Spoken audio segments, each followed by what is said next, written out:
Hey guys, and April favourites time. So yeah, nothing else more to say. Let's get going on April favourites, shall we? I don't think I'm going to do this in an order because everything is just behind me here, so I'm just going to pick stuff up and see what comes first. Let's do this one first, shall we? The first thing that I want to talk about today is shampoo and conditioner, because we always just do them both together. And this is the John Frieda Sheer Blonde Colour Renew Tone Correcting Shampoo. I used to use this all the time blonde. You've never seen me blonde, thank God.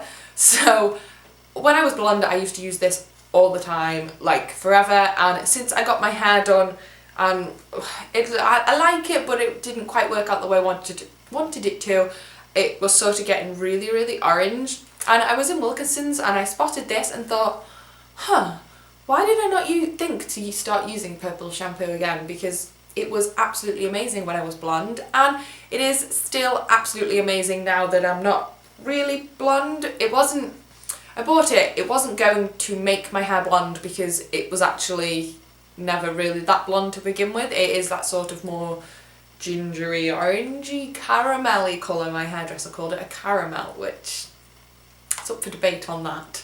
But I started using this again and it is making such a huge difference. I don't know how well you can tell, but I know I can tell when I'm in the sunlight. I can much better see. That is not a sentence. I can see much better. The blonder highlights coming through. It is not so bright and orange and brassy anymore. And this is what this is for. It says neutralises brassiness for colour treated blondes. And if you have got highlights or attempted ombre like mine is, or blonde hair, I definitely recommend some sort of purple shampoo. I have always just used the John Frieda, and I think these were on like 2 for £7 in Wilkinson's. So forget like drugstore and Boots and stuff, get yourself to Wilkinson's for these if they're still on offer. It's 2 for £7. Love them. Next is something that I got in my Birchbox, and if you haven't seen my April Birchbox unboxing, you will know that I loved pretty much everything that I got in my Birchbox this month. Yeah, this month. It's April while I'm recording this. And this is the Liz Earle Cleanse and Polish Hot Cloth Cleanser. I explained in my April Birchbox video how much I love hot cloth cleansers anyway, and I have tried this since then and I love it so much. It is just, I love hot cloth cleansers anyway. I love any sort of cleanser, masky type thing. I know it's not a mask, but it feels like it. It is wonderful. It smells a little bit like a sauna. Does that help with explaining the scent? I don't know. It just doesn't. It smells like a sauna, pretty much. I'm guessing that's like essential oils or something. What's it got? Rosemary, chamomile, cocoa butter, and eucalyptus. There we go. I can smell all of them things in there. And it is so nice. It is not too thick, but not too thin either. When you put it on, it feels so hydrating and so moisturising. And then this did come with its own little muslin cloth as well, and I love using them. Some people hate them, but I love them. This really cleared my skin up amazing. After the first time I used it, I could see the difference. It was so good. It is like £14. I was good. I got prices. If I can find it. Yeah. This is £14 for the full size. This is like 1 fluid ounce, so it's probably going to last me quite a while because I've got so many that I don't just use one. But I don't think £14 is too bad of a price. I expect it to be a lot higher price than that, and possibly thinking about buying the full size once I've run out of this. This is like my only fashion favourite of the month because I've just, not really been loving anything special this month except for this. I have vlogged in this a few times, and I think every time I vlog in it I'm like, I think I was wearing this during my last vlog. This is a sort of crop top. It's not a crop top, like it's not really short, but it's like a shorter t-shirt, like you can just about see my belly. And this was from Primark, and it's got these open shoulders, so yeah, just love it. I think it was like £6 from Primark. I want to go back and purchase some more in different colours or different patterns because I've just been wearing this non-stop. I love it so much. Next is something again that I got in my April Birchbox, and this is the Laura Mercier Foundation Primer. I was looking online for a price for this because I've mentioned in my Birchbox they didn't give me any information about my products, so I was just checking to see if there was a special type because there's like I searched and loads of things came up. but I love this. And why are you so expensive? I knew it was going to be expensive. There's a reason why I never even looked at Laura Mercier. I knew it existed, but I just never even bothered looking at it because I knew it was an expensive brand. But why are you so expensive? This is one of, if not the best primer that I own. It is incredible. It is sort of like a water-based slash a silicone-based. It's not like completely water-based. It's not like completely silicone-based. Oh, I just squeezed loads into the cap. Just having a look. It is, I know you're not going to be able to see that, it is like creamy watery, and it does have a very slight peachy tone to it. It's not white and it's not clear, and I just love it. I can wear this just with nothing else, with no makeup or anything, and you can see it reduces my pores, it takes down my redness, it makes makeup last all day, all day. It does make me a little bit shiny by the end of the day, and that is the only thing I don't like about it, but usually by the end of the day I'm taking my makeup off anyway, so it's not that big of a deal. I just wish it wasn't so expensive. This, from what I can tell by a quick search online, is £29 for the full price. Yeah, I want it to be cheaper. This is one fluid ounce sample though, so this is going to last me a while because I don't always use primer, and I don't use the same primer all the time. I think because this is so expensive, this is going to go with my Benefit primer samples that I've got and be saved just for like best occasions. Should we do another Birchbox thing? Which again, why are you so expensive? This is a little packet sample that I got. This is the Be Fine Food Skin Single Serve Warming Clay Mask.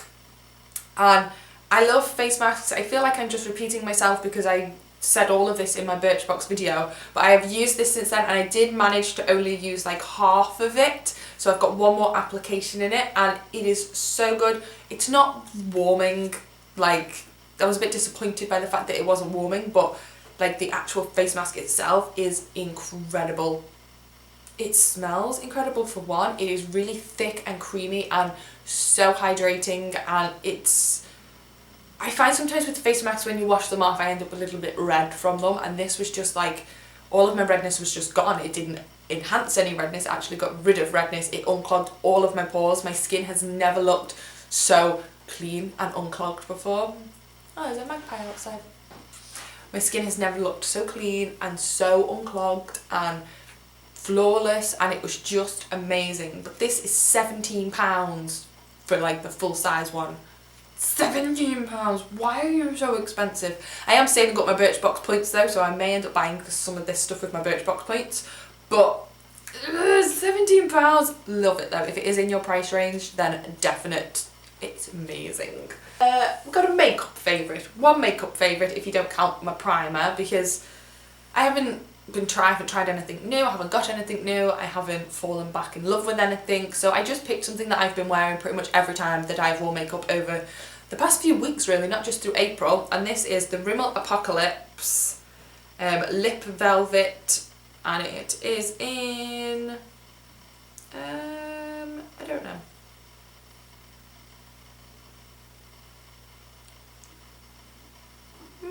It doesn't have a name, usually they have names.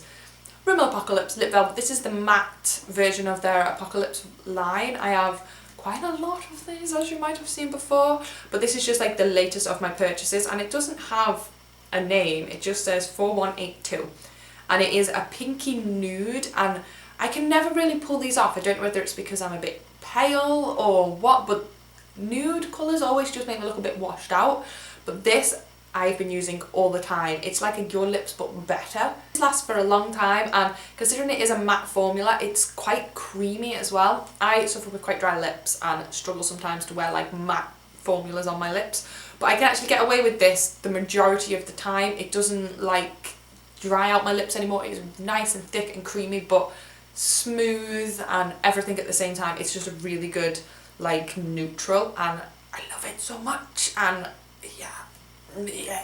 Last favourite that I want to talk about today is my favourite slash recommendation. This is something that I've been doing over the past couple of months, where it's something new that I've been loving, or something old that I've been loving, or whatever, but a recommendation for you to go, like, it's different than like my monthly favourites feel like I'm just telling you what my favourite things were, and if you like them, great, but this is like my recommendations that I try to do every month is something that I really think that you should go and look into. It might be a book, it might be a film, it might be an album, something just that I've been loving and just want to share with you and recommend you go and get, or whatever.